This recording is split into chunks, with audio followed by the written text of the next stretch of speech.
Assalamualaikum warahmatullahi wabarakatuh. Berjumpa lagi di mata kuliah Matematika Radiologi dengan saya, Berliana Devianti Putri. Saya salah satu staf pengajar di Fakultas Vokasi Universitas Airlangga.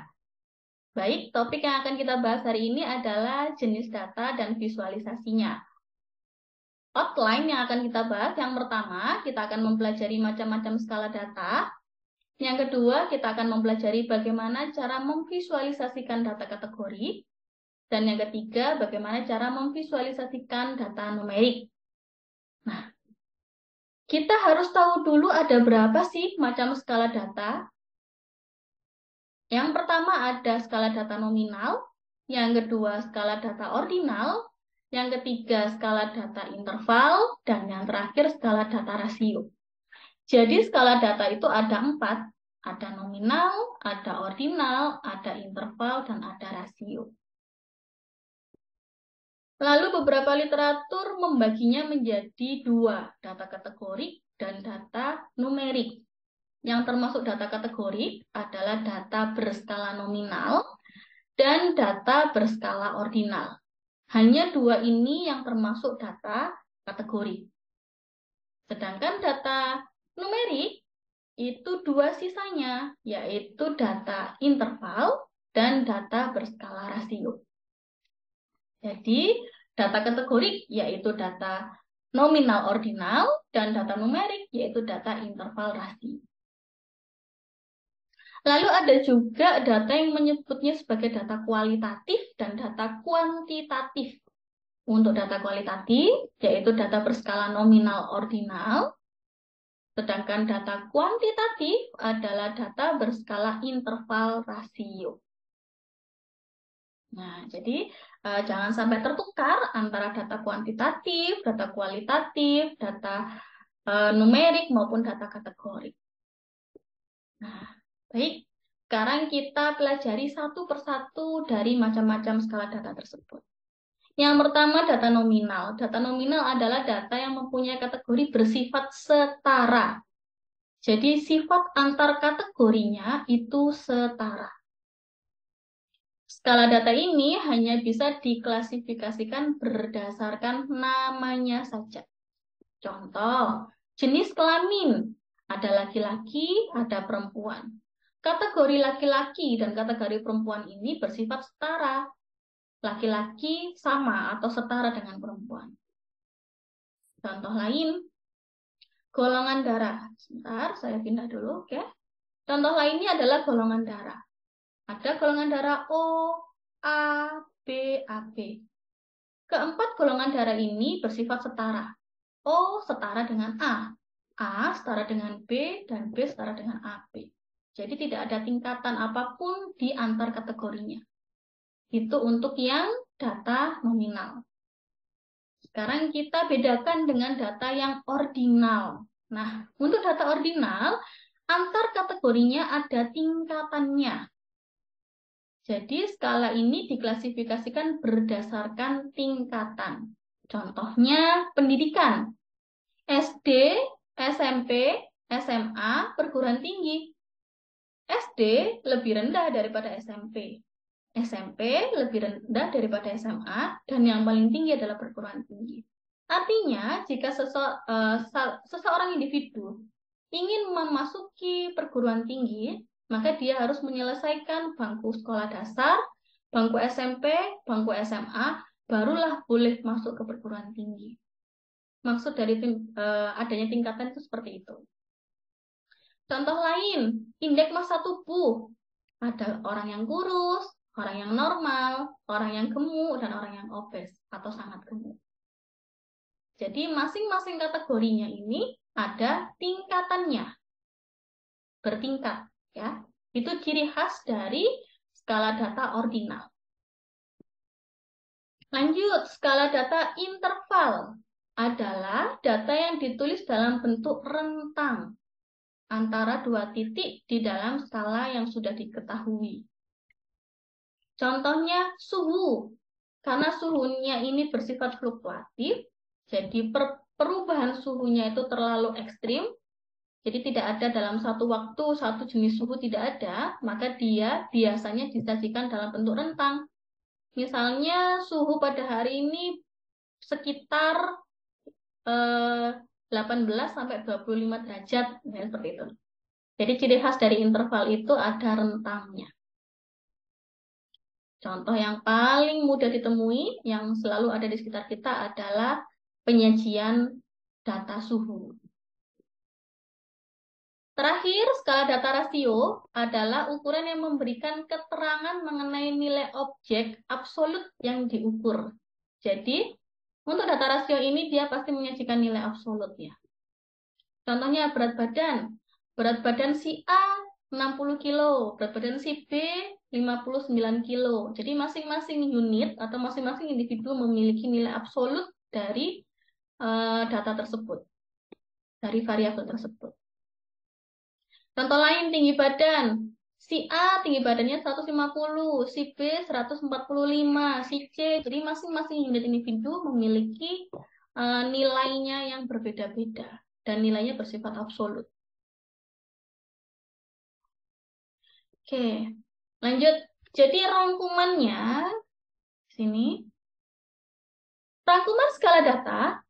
Yang pertama, untuk skala data nominal, dia hanya bisa diklasifikasikan saja, tetapi tidak bisa diurutkan karena dia tidak ada tingkatannya.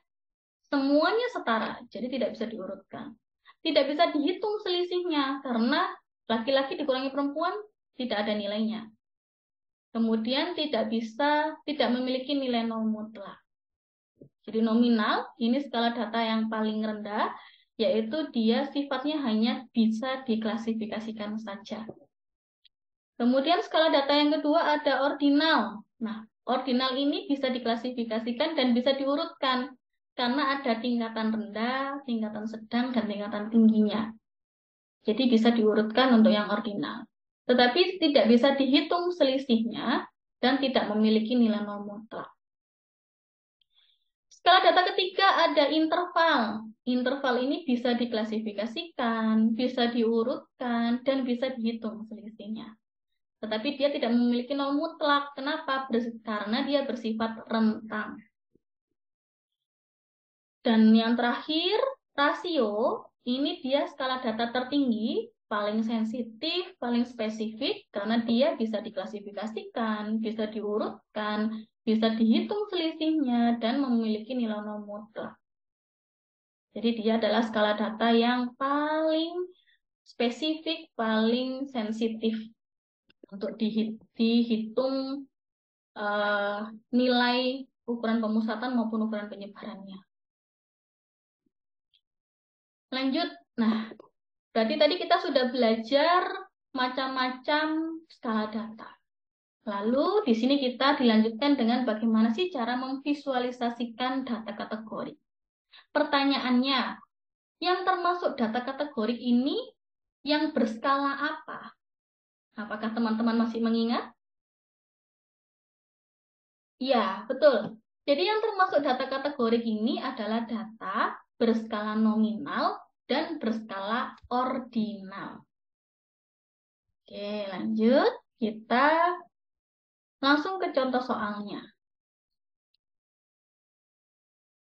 Misalnya di sini ada pendidikan, jumlah siswa di pendidikan SD sebanyak 325, di pendidikan SMP 300, pendidikan SMA 413, dan di pendidikan perguruan tinggi 235.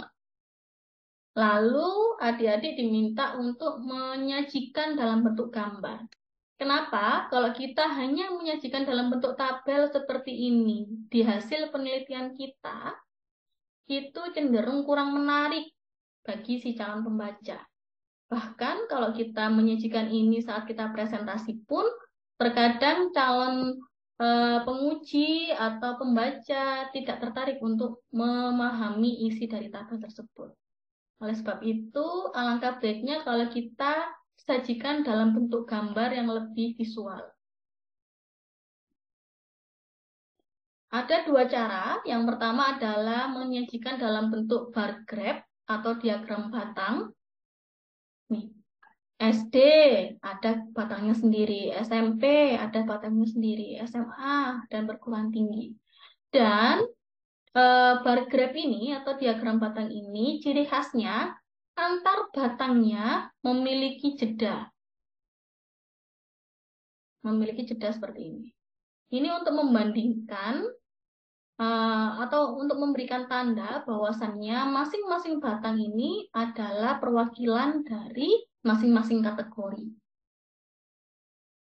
Jadi dia ada jedahnya untuk bar graph. Lanjut, cara yang kedua, kita bisa juga menggunakan diagram garis atau line chart. Nih, jadi lebih menarik kan?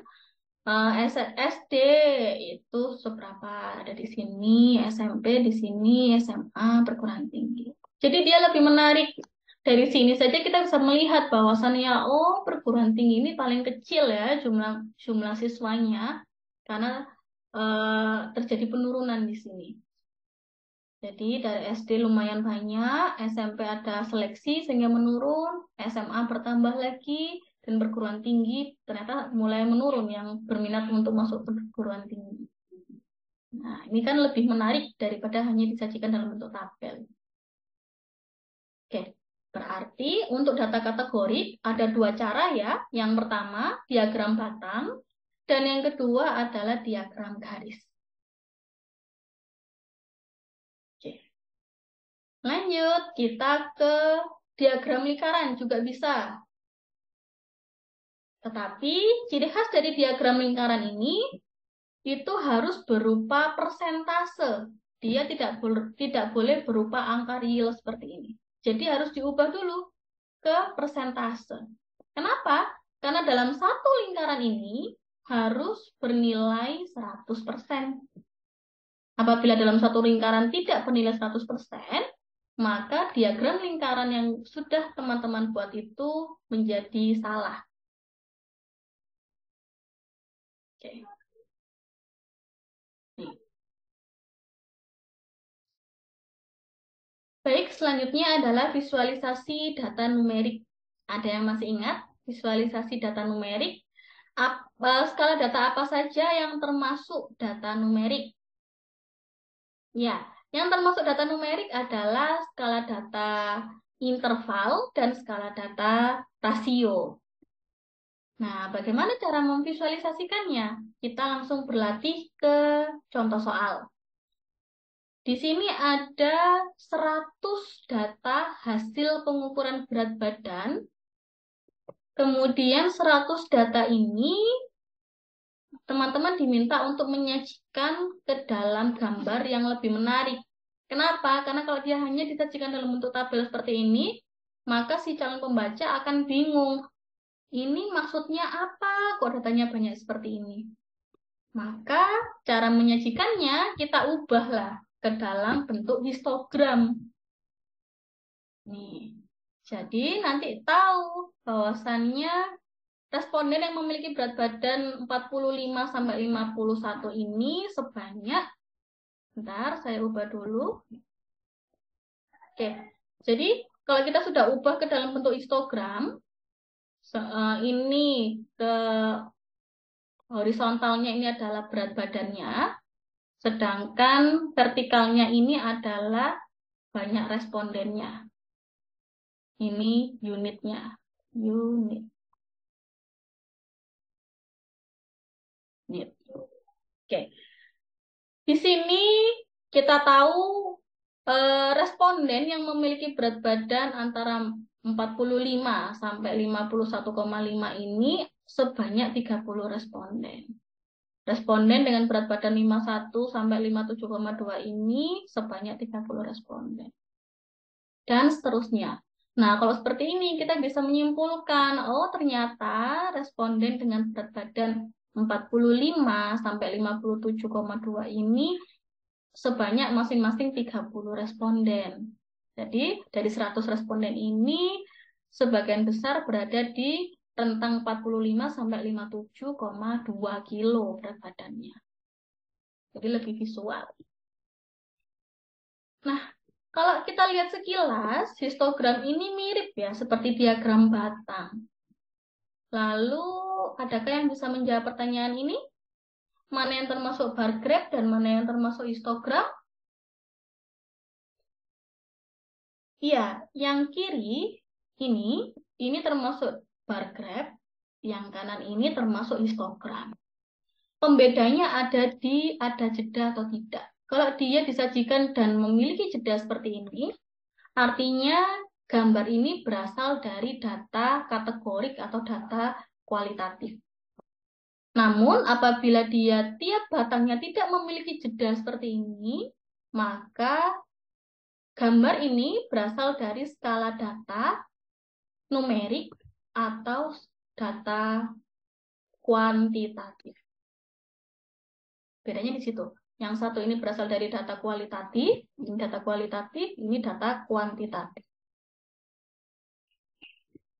Oke, baik. Nah, cara lain, ternyata data kuantitatif juga bisa disajikan dalam bentuk scatter plot. Jadi satu titik ini itu adalah responden dengan berat badan 40 kilo sebanyak ini orang. Nah, ini scatter plot. Ada berapa unit di gambar ini? Kita tinggal menghitung ada berapa titik yang ada di sini.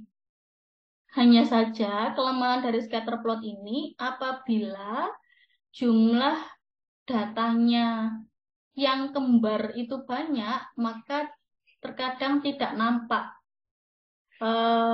realnya berapa data yang menumpuk, titik yang menumpuk di satu titik ini. Itu kelemahan dari scatter plot. Oke, itu saja untuk materi hari ini. Terima kasih, saya akhiri. Wassalamualaikum warahmatullahi wabarakatuh.